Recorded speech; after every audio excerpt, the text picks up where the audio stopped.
Muito bom dia, eu sou o Charles Howen, sou cirurgião bucomaxilofacial, sou mestre em diagnóstico bucal, atuo há mais de 10 anos, única e exclusivamente na área da cirurgia oral menor no consultório, faço cirurgias hospitalares, cirurgia ortognática, trauma de face, tenho essa rotina cirúrgica e o objetivo desses encontros semanais é fazer com que você, meu colega cirurgião dentista, meu colega acadêmico de odontologia, você que atua com cirurgias no consultório, possa operar com mais segurança a partir do momento que eu vou dividir esse conhecimento que eu venho agregando, estudando e desenvolvendo um método único voltado a melhorar essa performance cirúrgica, né? Então a gente se reúne semanalmente, o intuito é realmente abrir e dividir sem enrolação, sem floreios, é coisa real mesmo, né? Não é uma parte técnica maçante, é realmente algo que eu gosto de compartilhar com muito carinho sobre o dia a dia clínico de alguém que só faz cirurgia, né? Aqui a gente entende que a preocupação nossa dessa live em específico de hoje é profissionais que fazem cirurgia já às vezes há anos e não conseguem ser vistos como alguém diferenciado, alguém que é uma referência na área. Por exemplo, encaminha para o Dr. João lá que o Dr. João vai resolver o teu caso. Muitas vezes ele não é visto dessa forma. E quais são os erros que o Dr. João está fazendo que fazem com que ele não consiga ser visto como uma referência na cirurgia? Onde que ele está pecando? Né? Alguns acham que esse erro pode ser, às vezes, a falta de uma especialização muito longa na área, né? Então ele vai resolver, quando ele fizer algum curso, ele vai ser reconhecido na cirurgia. Eu vou falar para vocês que isso é uma grande mentira, porque todas as vezes que eu usei desse argumento para que confiassem no meu trabalho, não deu nem um pouco certo. Quando eu voltei da residência em cirurgia, depois de 3 anos de dedicação exclusiva na área de cirurgia, eu tinha um diploma de cirurgião bucomaxilofacial que servia só para enfeitar minha parede. Claro, obviamente abre portas com questões burocráticas, enfim, obviamente não estou desmerecendo uma formação cirúrgica, mas para o paciente, para os outros dentistas, encaminhadores, de pacientes, os colegas em geral, aquilo não significava absolutamente nada. Aquilo lá e nada era a mesma coisa. Eu falava sobre a minha formação, sobre tudo que eu tinha feito e, na prática, eu não percebia isso fazendo com que mais pacientes me procurassem ou fazendo com que mais dentistas me encaminhassem esses pacientes. E agora vamos falar dos 3 erros que eu aprendi dura e penosamente que fizeram refletir sobre como que eu teria que me posicionar para poder ter pacientes encaminhados, para poder vir pacientes até mim de cirurgia. Eu ser visto como uma referência em cirurgia, o que hoje, felizmente, a gente tem. O primeiro erro, talvez a gente ache que ele não é tão... não é um erro tão visto assim, porque a maioria faz esse erro, a maioria erra e às vezes nem percebe, que é achar que somente técnica sozinha resolve tudo. Os pacientes, os dentistas, os colegas, eles não vão estar ali junto do teu lado, vendo como é que você faz um procedimento. Você pode executar ele da melhor maneira possível, seguindo todos os conceitos, seguindo toda a risca da literatura, tomando todos os cuidados, mas isso é muito difícil de ser enxergado pelo público em geral, tanto colegas quanto pacientes. Então você dificilmente vai ser reconhecido na cirurgia se você achar que somente a técnica é o que resolve. Por isso que tem tanta gente que vai curso, se atualiza e está sempre buscando, e parece que nunca é visto como uma referência. Tem gente que faz o curso achando que, meio com vergonha, entra num curso assim, achando que nem devia estar fazendo um curso porque tinha que saber tudo. De forma alguma. Eu acho que o curso é fundamental para você ter raciocínio cirúrgico, para você dominar as técnicas, se tiver uma intercorrência, você saber resolver. Então, sempre invistam em formação pessoal, desenvolvimento, educação continuada. Mas achar que somente isso vai resolver e só um diploma na parede, você mostrar que você se atualiza, mostrar que você está em curso, vai fazer com que confiem em você? De forma alguma. Isso não acontece. Diploma na parede é bonito. Os pacientes olham, familiares às vezes observam aquilo e aquilo reforça um pouquinho a tua confiança. Mas vai muito além, né? Você precisa entender que você precisa não somente entregar técnica, mas também você precisa entregar outros quesitos que vão realmente colocar como um profissional que é diferenciado na cirurgia. O outro erro é você não planejar adequadamente os teus casos. Você começar um procedimento sem saber exatamente o passo a passo do que você vai fazer é a maior furada que você pode entrar, né? A partir do momento que você começa uma cirurgia e você não planejou uma incisão, você não tem um plano B ali para caso você tenha uma intercorrência, você está com um instrumental inadequado à disposição, você passa a transferir a tua responsabilidade para a sorte. E você começa a ter situações que não vão fazer com que tu encaminhe novamente um paciente. O paciente que começou uma cirurgia com você e percebeu um estresse durante o procedimento, percebeu você tenso, percebeu que as atitudes, as tomadas de decisão eram embaraçosas, eram situações que estavam ali, parece que fora do controle, provavelmente eles não vão sentir confiança em retornar com você, ou indicar um familiar, ou indicar um novo paciente, né?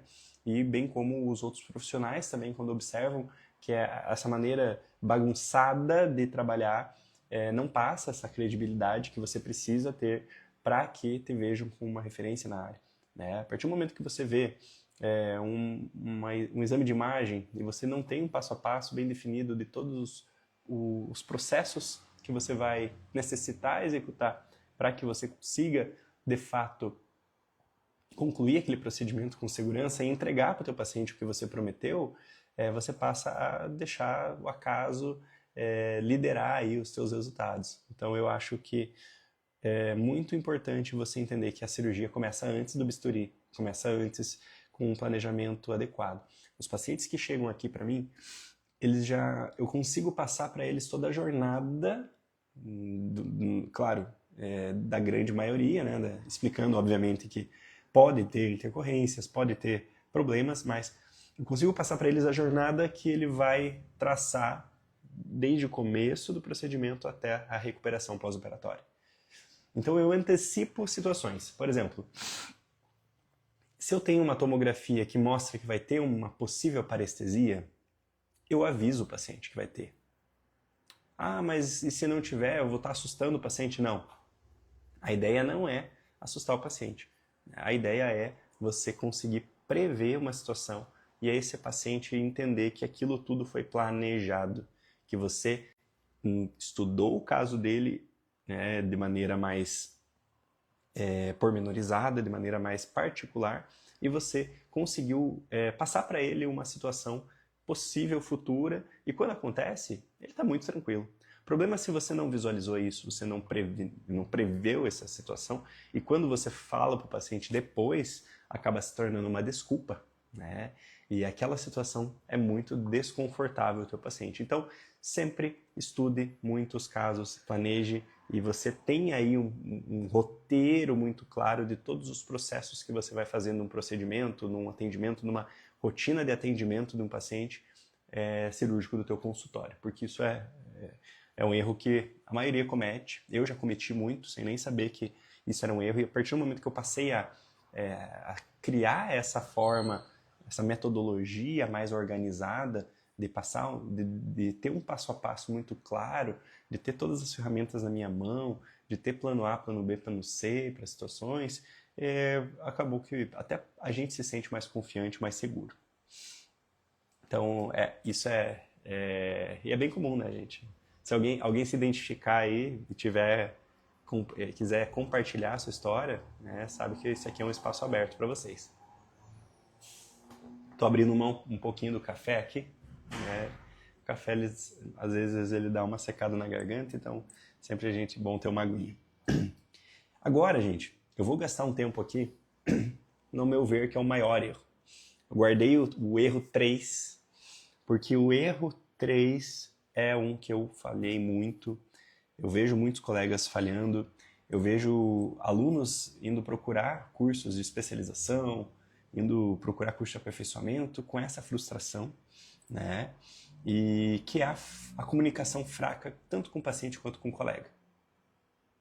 Quando a gente tem uma comunicação fraca, a gente vai ter laços fracos de confiança, né? E laços fracos de confiança fazem que você nunca seja reconhecido como um profissional referência, um profissional com quem essas pessoas possam contar.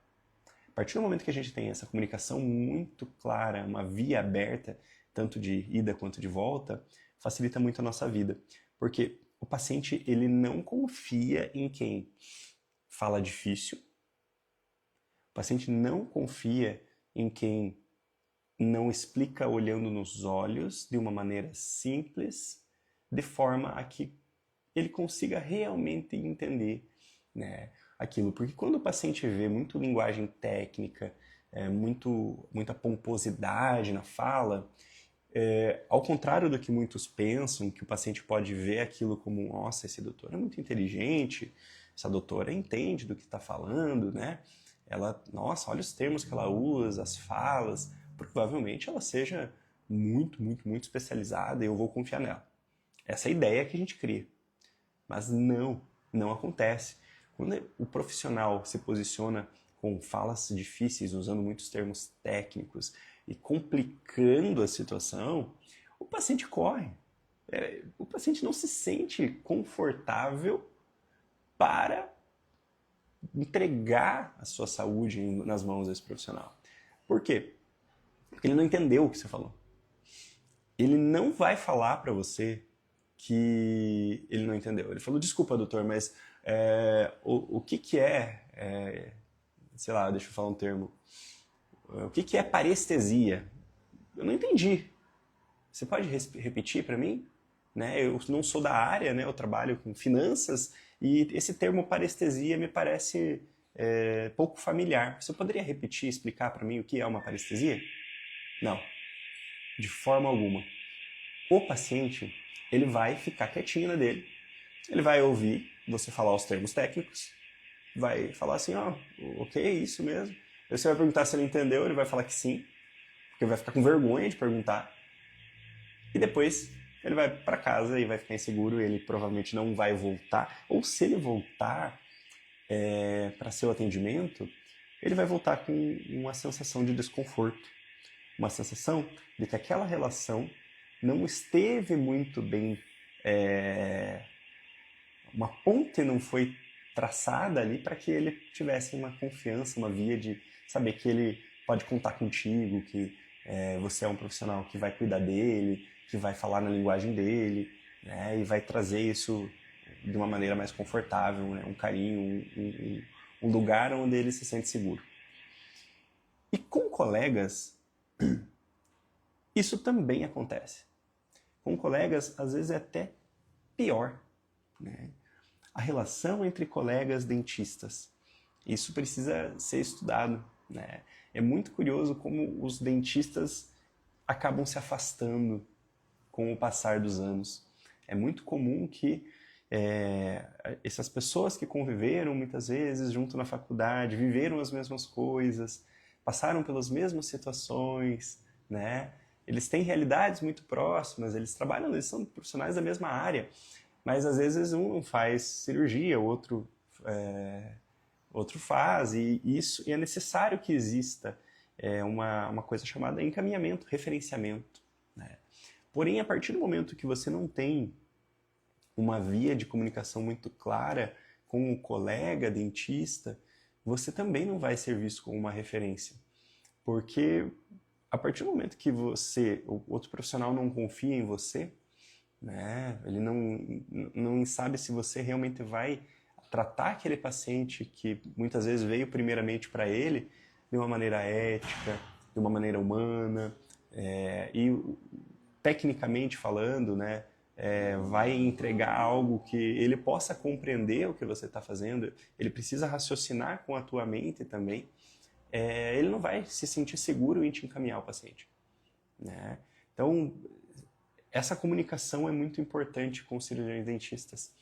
A referência em cirurgia sempre vai ter diversos profissionais que não fazem cirurgia associados a ele, né? Ortodontistas, endodontistas, protesistas, periodontistas. Todos esses profissionais, eles estão ali fazendo parte do que é a via de referência e contra-referência desses casos cirúrgicos, né?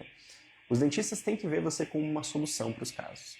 Então eles têm que falar assim, olha, o meu limite vai até tal ponto, a partir daí eu preciso conversar com a pessoa ali que é responsável pela parte cirúrgica, né? Você precisa sempre se posicionar em uma relação de igualdade. Não é porque você vai resolver o pepino cirúrgico que você é melhor que ninguém. A partir do momento que você usa a tua expertise clínica, técnica, para se considerar superior ao profissional que está te encaminhando, você está cortando a ponte de encaminhamento. Ninguém gosta de prepotência, ninguém gosta de arrogância, ninguém gosta de conversar com outra pessoa que se sente superior. Então, quando você for conversar com um outro profissional que está te encaminhando, pode ser que você tenha 15, 20 anos de profissão e essa pessoa tenha um.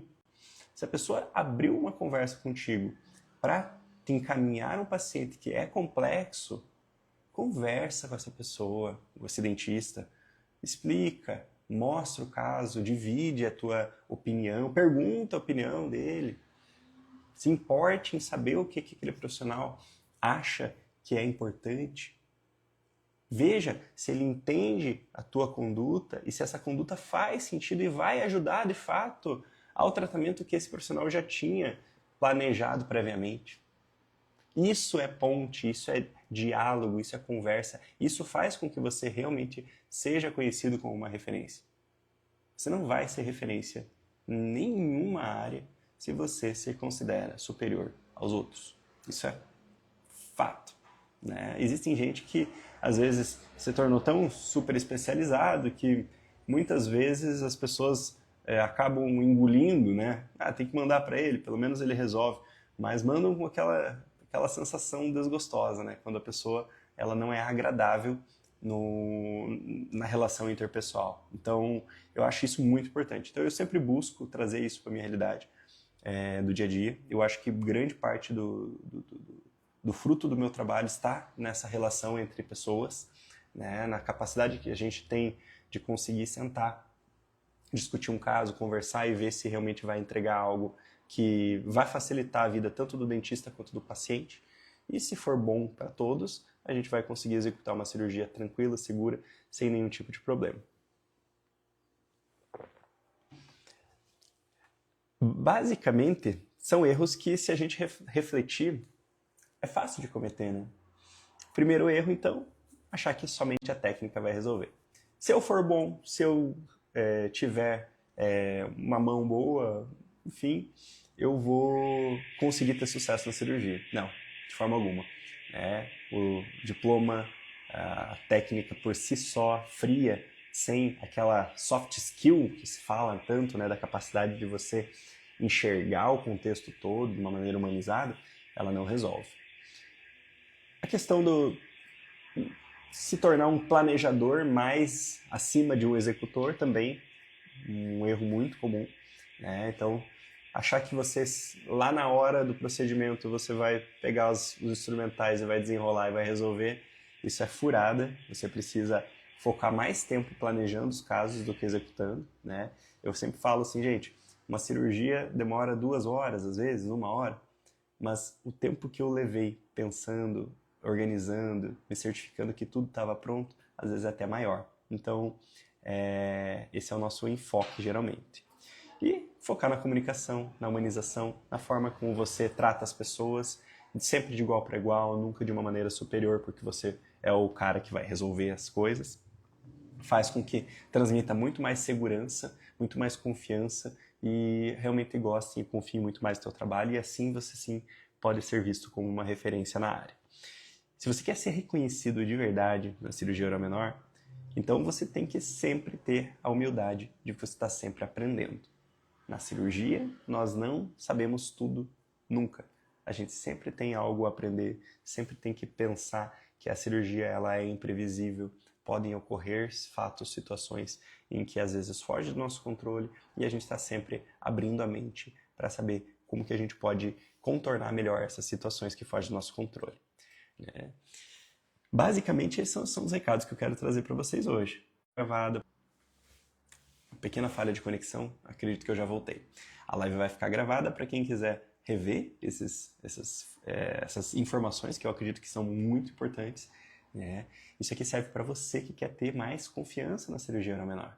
Esse é o nosso objetivo, nesses encontros, trazer para você uma realidade cirúrgica que somente especialistas têm. Você não precisa ser um super especialista para poder coletar essas informações e aplicar elas no teu dia a dia, fazendo com que a tua rotina clínica melhore muito, você passe a enxergar coisas que não enxergava antes e passe a melhorar e ser visto como uma referência na cirurgia oral menor. Eu sou Chaires, foi um prazer estar aqui com vocês e até o nosso próximo Café com Cirurgia, toda quarta-feira, às 7h30 da manhã, estou aqui com vocês. Um grande abraço, pessoal!